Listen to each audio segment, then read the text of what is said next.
نبی کریم صلی الله علیه وسلم فرمایلی دی چې کم قوم فی فحاشی جوړ شي فحاشی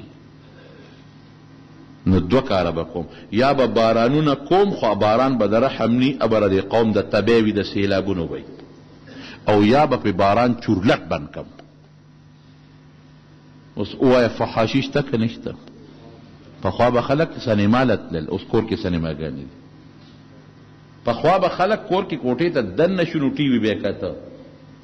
اوس په جیب کې ټي وي پروت دی روباسي او بس به ناستي ډیوټۍ والا د ډیوټو نه ووتل ټوله ورځ موبایلو ته ناستي افسر صاحب د خپل کار اوته دی ټوله ورځ موبایل دی ټچ او لګیا دی پې او که یو دکان ته ورغلې دکاندار نه سودا کې او د ګاکني نو ته به 15 منټه ولاړې چې ودرېږه هغه لاول هغه موبایل کې هغه خپل شی برابر کړي د هغې نه پس به تاله تلې راځي مولیان پیختا طالبان پیختا صوفیان پیختا شیخان پیختا زمیدار سره دغه شي مالک سره دا شي سکول کالج کې دا شي ډرایور سره دغه شي خرې والا سره دغه شي پسورلو سره دغه څیزونه او څه پې ګوري بیت الله پې نه ګوري څه پې ګوري رښتیا راته ووایه بربند فلمونه پې ګوري که نه زه به بربند ټکې پکې زیات کړم بربنډې ښځې پې ګوري او که نه ګوري نو چې یو قوم دونه د خدای نه باغي شو او یو قوم دومره په فحاشۍ کې مبتلا شو نو ته د خدای د رحم امید ولې او چې څه خبرې یاره جیبه ټولې دنیا سره دی نو ټولې دنیا به کافر کېږي ته به کفر کوې زه به خپل ځان پړې زه به ځان بچ کوم خدای دې پکې خیر واچوي یاد وساتئ زما وروڼو ګورې که دا باران دغسې بند پاتې شو په دې فضا کې آلودګي پیدا شوه دومره خطرناک جراثیم چې هغې نه وبا جوړېږي بیا والله کې چل دله بیا درشي ما ته بل ورځ طالبانو چټ راکړ د یوې علاقې متعلق هلته وایي د خناق بیماري لګېدلې ده او په یو څو ورځې کې 8 ماشومان مړه شو ته وبا راته ونه لګي د طاعون خو خدای باران وکړي نو په دې فضا کې چې څومره دا ګندونه جراثیم دي دا ځمکې له راشي او ځمکې سره لو شي او خبره خلاصه شوه توبه به وباسو په دین به کله کودرېږو په دین استقامت به کوو استقامت یو صحابي وایي په یو جهاد کې ما یو اس ساتلی و اس دا اسونه مو خیاراني په دې میلو کې پخوا مو ماشومانو مونږ به تلو دې میلو ته نو هلته به میله کې هغه سړي اس ګډاو هغه اس به لګیا و ټوپونه به یې وال د بیزو ته چل نه خولی لرګي په اوږه باندې دا ملنګان په دې لارو کوڅو کې ګرځي لرګي یې په لاس باندې په اوږه باندې ښودي او ځان نه کله یو شی جوړوي کله بل شی جوړوي د حیواناتو ته بعضې خلک چلونه ښایي وایي اس مې لرې و ښه ونډه به مې ورکوله او ښه مضبوطه ګیا به مې ورکوله دې دپاره چې زه به د نبي علیه السلام په ملګرتیا کې په دې جهاد کوم و یو میدان ته لاړم جهادي میدان ته وی مضبوط جهاد مې وکړه کلک جهاد مې وکړه زخمی شم خو ډېر ستړی شم بس وی ما دا خپل اس واپس کاو چې غاړې ته کېږم او ستړی نور زخمونه مې نور مال اجازت نه راکوي وینې مې رانه روانې دي وی قسم په خدای که اس زما خبره منله اس بره دشمن په دې میاس کې تو راته او چې څومره زخمونه په ما جوړ اقمره د هغې نه زیات زخمونه په دې اس ته پاسه جوړ دي دا د اس استقامت او هغه میدان د هغې اس د برکت نه مونږ وګټه په دین مضبوط ودرېدل او کلک ودرېدل په میدان باندې او په عقیده او دارنګې په خپل عمل کلک ودرېدل رونو ډېر عجیبه دور دی ګوره ډېر خیال ساتئ غلط مجلس نه ځان ساتئ غلط مجلس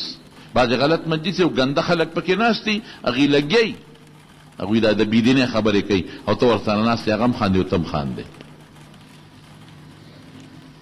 ما ته بله یو سړي خبره کوله یو چا حکایت یې کو وی هغه لګیا و وی چې یاره وره بس منځونه او دسونه نور مه کوې ښه ضرورت یې نشته هلکه ولې وی پلار مې مړو نو ما په خوب کې ولیده وی ما ته وی چې جنت په دروازه ناست یم زما پکې ځای نشته نو تاسو سره راځئ جنت ډک دی الله اکبر ما وی انا لله و ان الیه راجعون. د خدای جنت ډکېدل د قرآن دشمنی.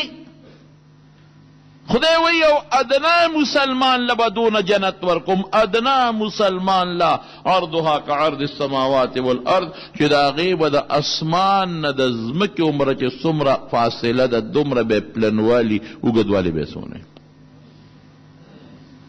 همدا ما معنا او که سماوات اردو قابله معنا لی بیا ترې ډېر جوړېږي. ادنا مسلمان د خدای خدایي خلاصېږي، د خدای جنت خلاصېږي، خدای سره د مسلمان جزا او بدل خلاصېږي. او خلکو ته مونځ او دس مه کوه، دا کفر خبره ده،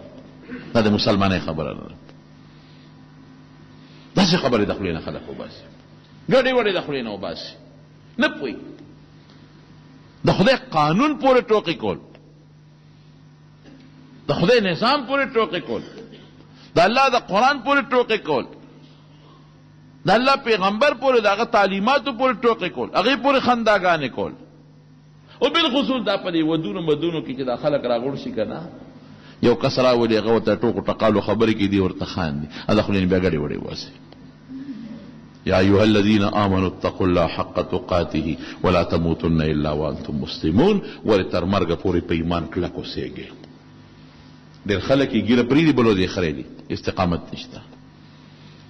ډېر خلک یې مونځ به شروع کړي بلو دې مکمل چورلټې پرېږدي، استقامت نشته. ډېر خلک یې او هغوی به مدرسه کې داخله هم والي، یو کال سبق وي بلو دې پرېږدي، استقامت نشته. ډېر خلک یې وظایف هم والي، استقامت نشته بلو دې پرېږدي، نشم ویلی. نه نه دا به نه کې ځمکه چې وکړې نو ته هغه د فصل د رسېدو پورې ورسره خواری کوې که نه کې، چې ته هم خو چا دا ونه کړل چې تخم یونست او بس بیا خیر وخلاص. نه نه هغې له ځي ګوړه م ورته کوي، په نور کې هم ځي، په شپې هم ځي او بخورله، ګوډماران هم وله بوځي، مانجې هم کوي، څښابوټې هم ترې وباسي، دارو درمل هم پې اچوي، او چې ښې وري بي او فصل کور ته راوړي او بوس او ټانټې سنبال کړي نو هله دمه کېږي. دنیا کې نه ستړی کېږي او په دین کې ستړی کېږي. منځونه هم څه د منځونو په شکل نه دي، په ځان خلاصولو او خپل کاروبار له منډه وال. او اکثر ډېر خلک ګورې د مارونو داسې هم کوي چې ټول منځونه ماسخوتن په یو ځای کوي. هلکه مونځ جامې هم پلیتې دي، ته ښه دی چې جامې دې پلیتې دي، دا خو د شرم خبره ده. جامې خو د ښځو پلیتېږي، د سړو خو نه پلیتېږي. یاره جي بس زه ماښام به وکړم، قضا به وکړم. تا ته پته شته چې یو مونځ د قضا که څومره ګناه ده؟ چې مونځ دې وکړه خو د خپل وخت نه وروستو دې وکړه او قضا دې وکړه. نو حدیث کې راځي، یو اوږد حدیث دی خو زه به درته مختصر مفهوم وایم. نو رب العالمین به دله 80 کاله یو غوټه په دقې درکوي.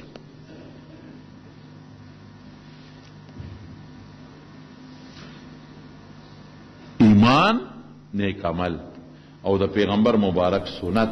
دا به کلک نیسو او کوشش به کوو چې دا مونږ ځان سره جنت ته بوځو او مونږ هم ځان سره جنت ته بوځو. او دور ګډوډ دی هغه خلک چې کوم خراب خلک دی،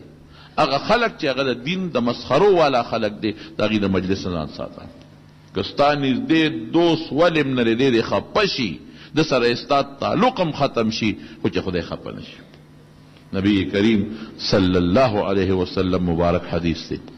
چې اوه کسان به د قیامت پر ورځ د الله د عرش د سوري لاندې وي. اوه کسان، هغه سخته ورځ چې په کومه ورځ به پښتانه وي نور نیزوار شي او ګرمي به زیات وي. او یوم یفر المرء من اخیه و امه و صاحبته و بنیه، چې د پلار او ورور او مور او ښځې نه به یو بل تختي به دی، به د الله د عرش د سوري لاندې به یخ هواګانې به لګي. دا مرتبه به خدای ورکوي. څوک دی؟ هغه دوه کسان تحابا فی الله چې د خدای د رضا دپاره یو بل سره مینه، د دنیا دپاره نه، د خدای دپاره. من احب لله وابغض لله فقد استقبل ایمانه. امام بخاری دا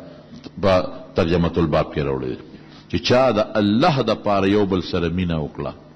او د الله دپاره یو بل سره بغض وکړو، د ایمان مضبوط شو، کامل شو. د الله دپاره مینه کوي، خدای دپاره، هغې کې به دویمه نه راځي بیا. او د دنیا دپاره مه کوي، د دنیا په لالچ. او که لالچ و مینه به کوي او که لالچ تو مینه به ني.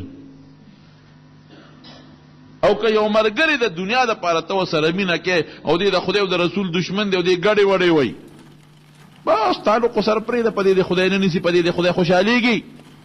تعلق پرېږده ختم بعضې خلک مونږ نه تپوس کوي چې څوک ورسره زما دوست دی خو داسې ګډې وډې خبرې کوي بس تعلق پرېږده ختم دوست د خدای دپاره نیسه تعلق پرېږده د دې خفه کي خفه نه شي خو چې خدای خفه نه شي مه کښېنه ورسره که اصلاح کولی شي ورسره دې دپاره تعلق ساتي چې د اصلاح وکړم ورته د دین خبرې وکړم او لږ خدای ته راواړم دین طرف ته بیا ښه خبره ده خو که تا ګډ وډی بیا دې ساته ده بعضې به ته ټیک کړي بعضې به تا خراب کړي نو زما وروڼو زما د خبرې مقصد څو چې موږ په دې خپل ایمان باندې او په دې خپل دین او په دې خپل شریعت باندې تر مرګه پورې ځان پابند وساتو ولې اخیری حدیث ترته ویم په ترمذی شریف کې راځي نبی کریم صلی الله علیه وسلم فرمایي وی ډېر کله ته د یو انسان او د جنت په منځ کې یو لیش فاصله داسې کار دې وشي چې د جنت په ځای دوزخ ته پرېوځي او ډېر کله ته د یو انسان او د دوزخ په منځ کې یو لیش فاصله داسې کار دې وشي چې د دوزخ په ځای د جنت ته لاړ شي نو اسې نه زمونږ د فاصلې څه پته لګي زمونږ څونه عمر دی نو اسې نه چې داسې کار رانه اخر وخت کې وشي چې همیشه دوزخ هم ځای نه شي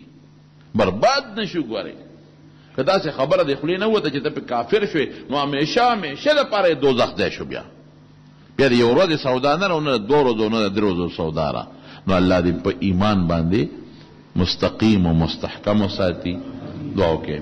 رب العالمین زمونږ ایمان مضبوط کې زمونږ ایمان کلک کې الله تا په مونږ ډېر لوی فضل او کرم کړی چې مونږ له ایمان را کړی دی د ایمان نعمت ته را کړی روغ صحت دراز عمر او خدای بچي او هر قسمه نعمتونه دې را کړي دي خدایا مونږ له دې نعمتونو د شکرې طاقت راکړي خدای تر ایمان او نیک عمله پورې مونږ خدایا تر جنت تر نیک عمل او د ایمانه پورې بوتلېږي خدای که ته مونږ نه په کومه ورځ سو باسې او په کومه ورځ مونږ وجنې نو خدای په داسې ورځ مونږ نه سو باسې چې په هغه ورځ ته زمونږ نه خوشحاله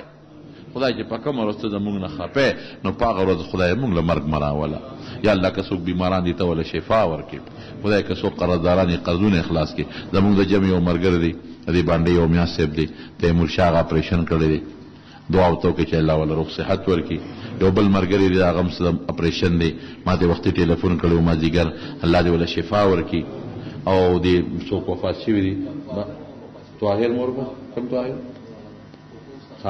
خاطر طاهر مور وفات شوی په بامبو خیلو کې دعا وکړئ چې الله تعالی مغفرت نصیب کړي د آخرت خوشحالۍ خدای پاک نصیب کړي څومره مردگان وفات دي خدای دې ټولو بخي جی بچر جان د بچر جان د رشتہ دار اسپتال کې د الله دې روغ صحت ولا ورکړي څومره بیماران دي په اسپتالونو کې کورونو کې الله ټول روغ صحتونه ورکړي او زموږ د جمع له ډېر لرې ځای نه بعضې دوستان راځي الله په یو قدم ولا اجرونه ورکړي الله ته زموږ نه راضي شي خدای موږ د خپل ښکلي محبوب پیغمبر په لار باندې روان کې او خدای د ذلات او د رسوایۍ او د بېعزته جهنم په دواړه جهانه په امن کې وساتي الله د مخلوق د شر نه مو ساتي الله زموږ په دې وطن کې د قرآن او د سنت نظام راولي الله د ټولو مسلمانانو اتفاق نصیب کې خدای د اختلافات او د فتنو نه په امن او امان کې وساتي الله ډېر خیرونه او برکتونه دواړو جهانو نصیب کې خدای زموږ د زنانو په سرونو د حیا او د پردې څادر واچي او تم د ذلت نه وساتي آخر وخت کې په خلیدا کریمه نصیب کړي لا اله الا الله